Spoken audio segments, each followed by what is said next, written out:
Hey guys, this is Pete from MyJewelryBench.com, and today what we're going to do is we're going to take a quick look at this Breitling 1884 radio-controlled emergency watch. These are battery operated.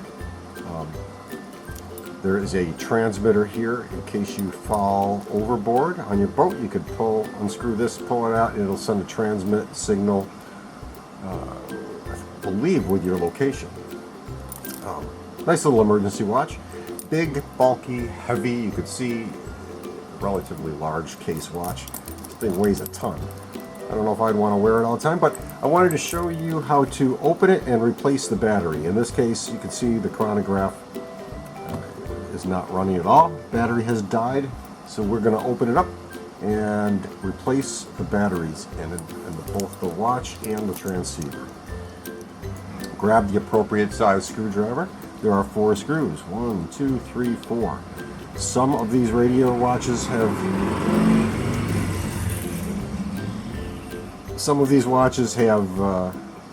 digital displays, and the newer ones, the older ones, are just chronos. So we're going to undo these 4 screws.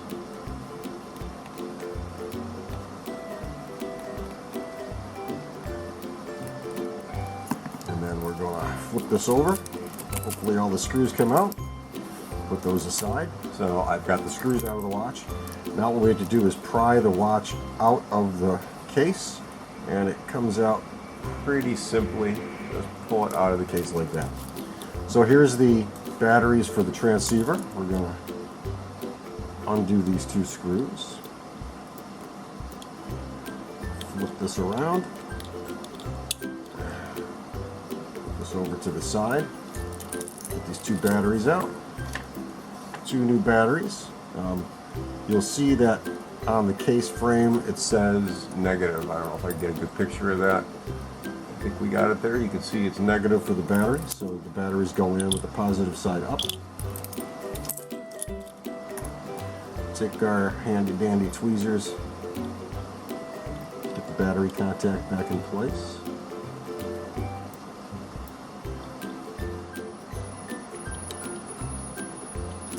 And then make sure that they're tightened. Not too tight, you don't want to strip them, but you want to make sure they're tight in position. Transmitter's done. So, now, next thing you're going to do is you're going to look at this and you're going to say, wow, how do I get the movement open? And is this a sealed movement? Well, you got to look closely, because on these watches there will be an indentation. That indentation is normally at the 6 o'clock position. And what we're going to do is use our pry tool, and we're going to slip the pry tool into that little notch and gently lift up. You'll hear it pop out. Once that's done, voila.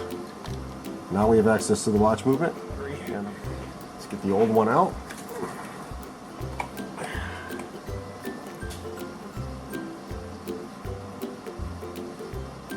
Again, we're going to loosen these 2 screws for the battery contact just a little bit, maybe half a turn. Slide the battery contact open. Pull out this dead battery.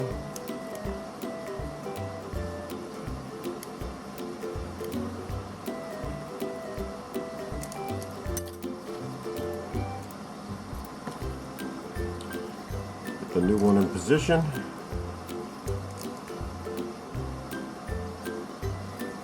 Slide the battery contact back onto the little screw that holds it,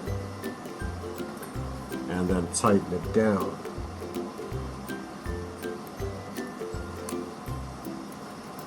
Quick check of the movement, and we should see that the second hand is turning. Second hand is the dial in the 6 o'clock position, the little sub dial. And it is. Closely you can see that it's moving. I'll just check the stopwatch, and the stopwatch is moving. I'm going to reset that, and of course it's out of sync, so we'll get that synced up as soon as we get it rebuilt. Because the back cover is a snap-on cover and it only goes in one position, it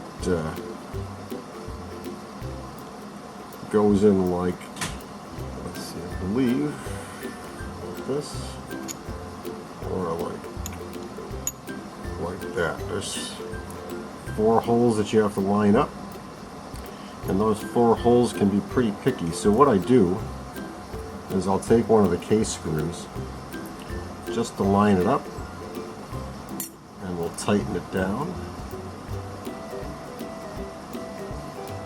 so that we get the case back snapped in correct position, because as you can imagine, one of the problems you'll have if you don't put this back cover on correctly is that you block these little holes, and the 4 holes for the screws that hold it onto the back, the main frame of the case, you won't be able to get them lined up.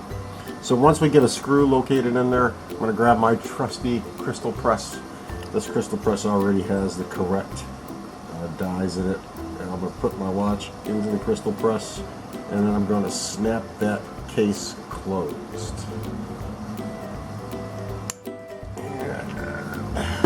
Voila, we're back together. Just check that our notch is in the 6 o'clock position, so 6 o'clock is here, and there is our notch. We're good there. None of the holes are blocked for the case screws. We'll remove that one case screw. We'll grab the frame of the watch and then the bulk of the watch here, and this can only go in one position, so you can see that we have the 3 notches on the frame, crown, the start and stop button for the chronograph. I'm going to squeeze that together.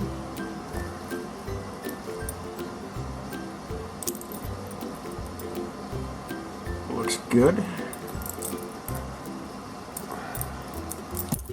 And now we'll take the 4 case screws, put them back into the frame.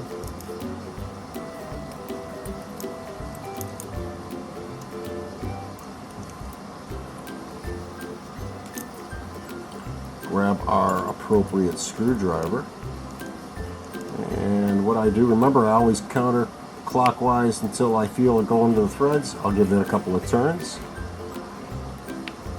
and we'll tighten it up. Same with all the screws. That way I'm not going to strip any of the threads on these.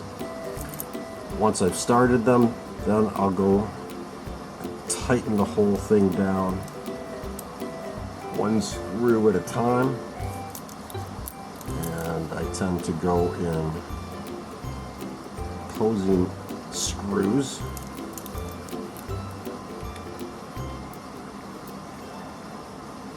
There we go. Now we're done. So now I just have to get the time set.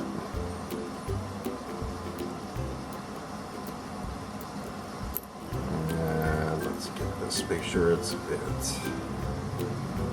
midnight. It is 3:23 in the afternoon. 3:27. 3:24. Okay. Today is the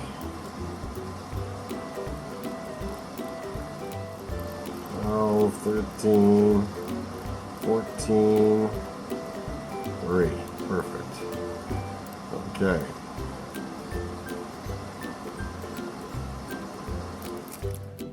Okay, so now that we have the watch running, so the next step is to get the chronograph hands adjusted so that they're in the right position.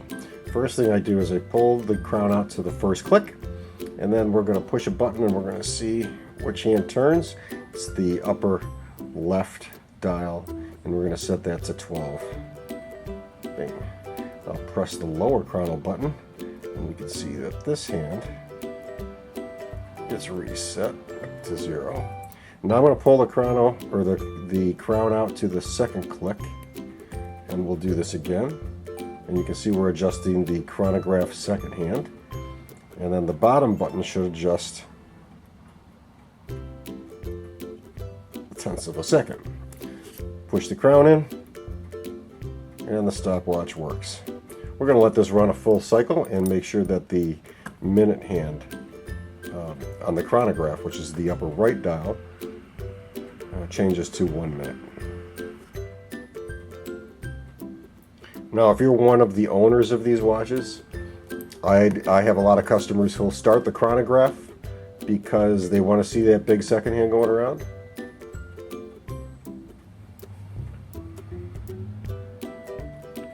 And let's see if it didn't change. Why didn't it change? Oh, there we go. That's because it doesn't run. Okay, perfect. Good. Okay, I'm going to reset that.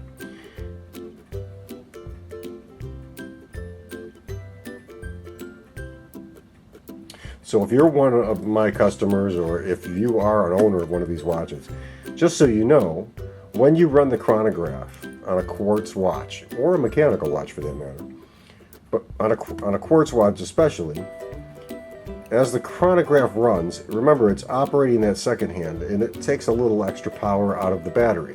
So while it's running, it's going to reduce the life expectancy of the battery that runs the watch. You just have to keep that in mind. On a mechanical watch, if your watch isn't perfectly serviced and in clean and operating order, what you'll find is that when you run the chronograph, that it drains power from the mainspring and actually slows the watch down. So if you own a chronograph and you operate it so that you can see the big second hand turning and not just the little one here at the 6th position, just be aware that you're going to be using power from the watch to run that chronograph. We're all set with this. I'm going to screw the crown back down, get this all set for the customer. This is a very nice watch. So keep that in mind if you own one of these or are buying one. And now that you know how to take it apart and put a battery in, you should be all set. Thanks guys, have a good day. This is Pete from My Jewelry Bench. I hope you liked this video. If you did, give it a thumbs up. If you want to subscribe to see more videos, please do. The subscribers help my channel grow. I'd appreciate it. You can support this channel at my Patreon page, which is in the description below. So head over to the description. It's in the bottom link. And anything you can do for us would be great. Have a good day. Take care.